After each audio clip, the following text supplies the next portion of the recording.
పెద్దలకు చిన్నలకు ధన్యవాదములు. మేము ఇక్కడ ఏది అంటే పంచదేవపాడు నుంచి వీడియో చేయడం జరిగింది. ముఖ్యంగా మన సీఎం రేవంత్ రెడ్డి గారికి స్వాగతం సుస్వాగతం. అయితే మనకి ఇచ్చిన హామీలన్నీ ఇంకొక నెల అయితే సంవత్సరం అయిపోతుంది. మనకి ఇచ్చిన హామీలలో 6 గ్యారెంటీలు 100 రోజుల్లో కంప్లీట్ చేస్తాన్న మన రేవంత్ రెడ్డి అన్న గారు 6 గ్యారెంటీలు కాదు కదా, 2 గ్యారెంటీలు కూడా కరెక్ట్గా అయ్యలేవు ఇప్పటి వరకు. కానీ నేనేమంటా అంటే మనకి ఇచ్చిన హామీలన్నీ చేతనైతేనే హామీలు ఇవ్వాలి. పేద ప్రజలు అమాయకులు, వాళ్ళు ఇది ముళ్ళుందా కట్టి ఉందా అనేది చూసుకోరు. నీ ఇట్లా పోవాలంటే అట్లా వెళ్ళిపోతుంటారు అంతే. కాకపోతే వాళ్ళకి పేద ప్రజలకి దిక్కుమాలిన హామీలు ఇచ్చి, శాతగాని హామీలు ఇచ్చి ప్రజల్ని మగ్గబెట్టడం చూడకూడదు. ప్రజలు వాళ్ళు తెలివైన వాళ్ళు అంటే మిమ్మల్ని సీఎంలు చేయరు, మిమ్మల్ని ఎంపీలు ఎమ్మెల్యేలకి గెలిపించరు. కాకపోతే first gas cylinder, current, Indiramma ఇండ్లు, 4,000 పింఛని, 15,000 ఎకరానికి 15,000 చొప్పున, ఎకరానికి 2 పంటలకి 15,000 చొప్పున, రైతు భరోసా, తులం బంగారం, కళ్యాణ లక్ష్మి పథకం దాని కింద. కానీ ఈ తారీఖుకు ఏ ఒక్కటి కూడా హామీలు నెరవేరలేదు. అయితే మేము ఏమంటామంటే ఫస్ట్ నీ ముఖ్యము, మొన్న పోయినప్పుడు ఏమన్నావు, దసరా కానుకగా రైతు భరోసా అన్నావు. దసరా పోయింది, తెల్లారి చూస్తే దివిలే వస్తుంది. దివిలేగానే వేస్తాడేమని అనుకున్నారు జనాలు. దివిలే దిక్కులేసిపోయింది. దివిలే ఒక కానుకగా మీ అకౌంట్లో ఖాతాలలో జమ అవుతావని చెప్పిండ్రు. దివిలే దిక్కులేసిపోయింది, దివిలే కూడా పోయింది. అయితే ఇప్పుడు లాస్ట్ ఏంటంటే డిసెంబరు లాస్ట్ ఉంది. ఇప్పుడు 11వ నెల అయిపోయిన తర్వాత డిసెంబర్ లాస్ట్ అయితే 12వ నెల సంవత్సరం అయిపోతే జనవరి 1కి 9వ తారీఖు వస్తే సంవత్సరం అయిపోతుంది ప్రభుత్వము అమల్లోకి వచ్చి. కానీ చేతగాని హామీలు ఇచ్చి ప్రజల్ని మగ్గబెట్టడము ఇవన్నీ చేయకుండా 2,500 మహిళలకు 4,000 రూపాయలు వింతాంతుకు, కష్టపడి పంట పండించిన రైతుకి బోనస్ 500, రైతు కూలీ చేసుకునే రైతుకి 12,000 రూపాయలు, మళ్ళీ ఎక్కడైతే న్యాయంగా భూమి తగాదాలు కానీ వేరే ఏమన్నా విషయాలు ఉన్నా కూడా కానీ నేను అన్నీ సరి చేస్తా, ఎవరిని కూడా వదిలిపెట్టను అని అన్నావు. ఇప్పటివరకు మీ దగ్గరికి వచ్చే వరకల్లా అది ఏమవుతుందంటే ఎక్కడేసిన గొంగడి అక్కడనే ఉండిపోయింది. కానీ మీరు చేసింది లేదు, ఈడ ఒరిగింది ఏమీ లేదు. మన నారాయణపేట జిల్లా నారాయణపేట నుండి కొడంగల్ నియోజకవర్గం నుంచి ఒక మన సీఎం రేవంత్ రెడ్డి సీఎం అవుతాడని అనుకుంటే అంటే మన పాలమూరు జిల్లా అభివృద్ధి చెందుతుందనే దృష్టితోనే కాంగ్రెస్కి ఓట్లు వేయాల్సి వచ్చింది. కానీ తప్ప బంగాళాఖాతంలో ఏమి తీసుకుపోయి కలుపుతామన్నారు, ధరణి తీసుకుపోయి కలుపుతామన్న బంగాళాఖాతంలోని ఈ కాంగ్రెస్ కొనపోయి కలుపుతుండ్రి పబ్లిక్. కాకపోతే ఇప్పుడు ప్రజల్ని కొనపోయి బంగాళాఖాతంలో ముంచేసిండ్రు. ప్రజల్ని తీసుకుపోయి బంగాళాఖాతంలో ముంచేసిండ్రు.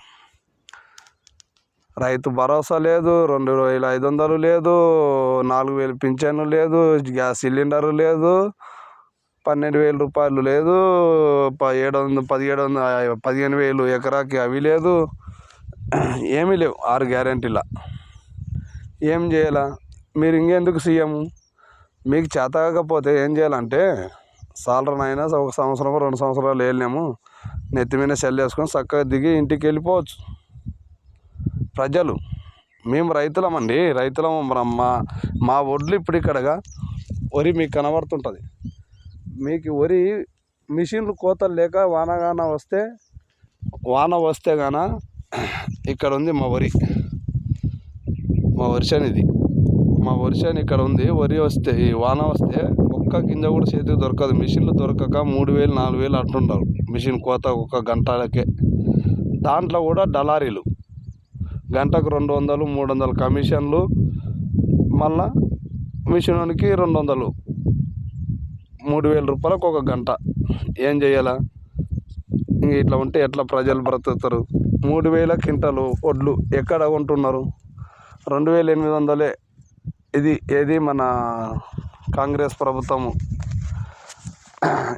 ఇంతవరకు ఇంకా చాలు కూడా అయింది లేదు ఎక్కడ.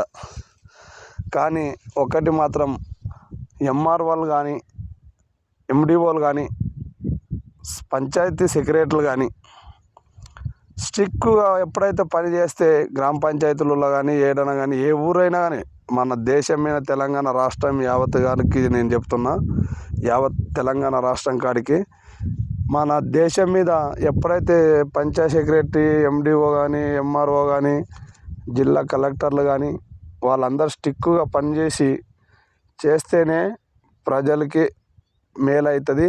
అది ఎంతవరకు మేలవుతుంది అంటే కొంత 30ల వంతు కాకుండా 1/4 వంతు వరకు పేద ప్రజలకి మేలవుతుంది.